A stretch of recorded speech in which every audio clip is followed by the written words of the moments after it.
আসসালামু আলাইকুম রহমতুল্লাহ। ভারত সর্বক্ষেত্রে বাজিমাত করে ফেলছে। ভারতের সামনে সম্ভাবনার দুয়ার এক এক করে এমনভাবে খুলছে, সেটি বলার অপেক্ষা রাখে না। যখন পুরো বিশ্ব মধ্যপ্রাচ্যের তেল এলএনজি গ্যাসের কারণে বিপদের মধ্যে পড়তে যাচ্ছে, বিপদের মধ্যে পড়বে, সেই ক্ষেত্রে হরমুজ প্রণালী বন্ধ করার কারণে ভারতেরই 10,000 কোটি টাকা ক্ষতি হয়েছে। আপনারা জানেন ভারতের মতো দেশ, তাদেরও তেলের দাম বৃদ্ধি করতে হয়েছে, অর্থাৎ তেলের মূল্য বৃদ্ধি করতে হয়েছে।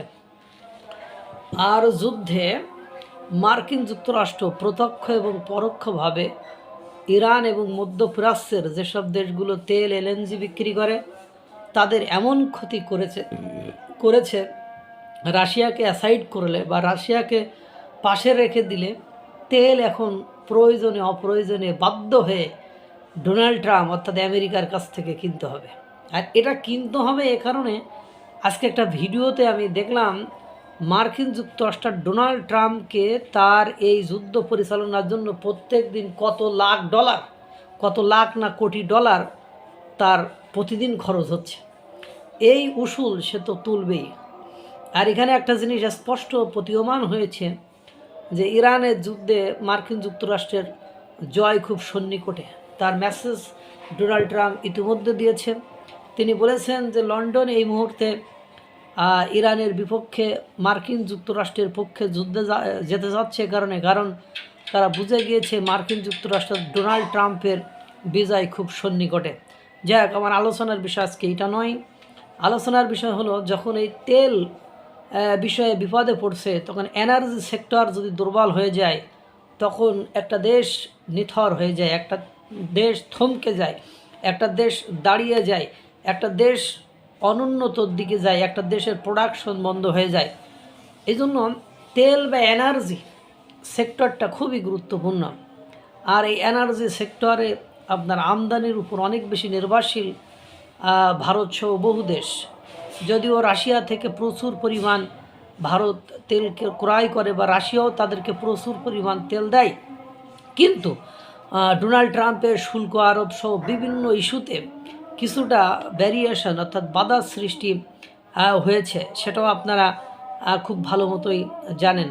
এখন ভারতের এই মুহূর্তে তেল এক্সপ্লোরেশন সেক্টরগুলোতে বা প্রাকৃতিক খনিজ এক্সপ্লোরেশন সেক্টরগুলোতে ইনভেস্ট করতে হবে। কারণ আপনি যদি এই সেক্টরটিতে ভারত যদি শক্তিশালী হয়ে যায়, ভারতকে আর পেছনে ফিরে তাকানো লাগবে না। কারণ ভারতকে প্রচুর আমদানি করতে হয়, তেল এলএনজি গ্যাস এগুলো আমদানি করতে হয়।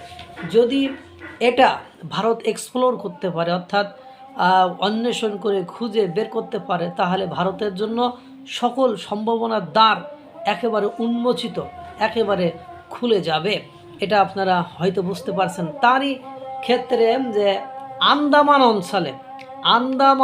অঞ্চলে 6 লক্ষ যে হেক্টর জমি, সেখান থেকে 4 লক্ষ হেক্টরকে উন্মোচন করে দিয়েছে, যে সেখানে এক্সপ্লোর করবে।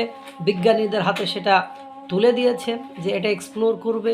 এটা এক্সপ্লোর করলে সেখান থেকে, কারণ এটা তুলে দিয়েছে কারণ সেখান থেকে যে গ্যাস পাওয়া গেছে, সেই গ্যাসে প্রচুর সম্ভাবনা দেখা গিয়েছে মিথেন বা যে উপাদান থাকলে ওইটা খুবই গুরুত্বপূর্ণ উপাদান হতে পারে, সেই উপাদানগুলো পসিবিলিটি ওখানে দেখা গেছে। এবং সেখান নিচ থেকে তোলা উপাদানগুলোতে প্রচুর পরিমাণ তেলের পসিবিলিটি বা সম্ভাবনা দেখা দিয়েছে। এজন্য ভারত সরকার যদিও প্রচুর ক্ষতি হয় বা প্রচুর টাকা ইনভেস্ট করতে হয়, তাহলেও ভারত সরকার এটা করবে।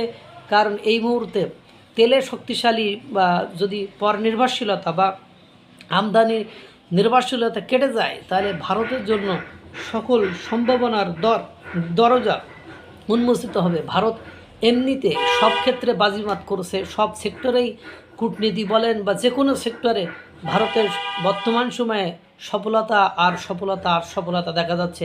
এখন শুধু ডিজেল অর্থাৎ তেল অথবা এলএনজির উপরে যদি আমদানি নির্ভরশীলতা যদি কমাতে পারে তাহলে ভারতের সম্ভাবনার দরজা আরও উন্মোচিত হবে।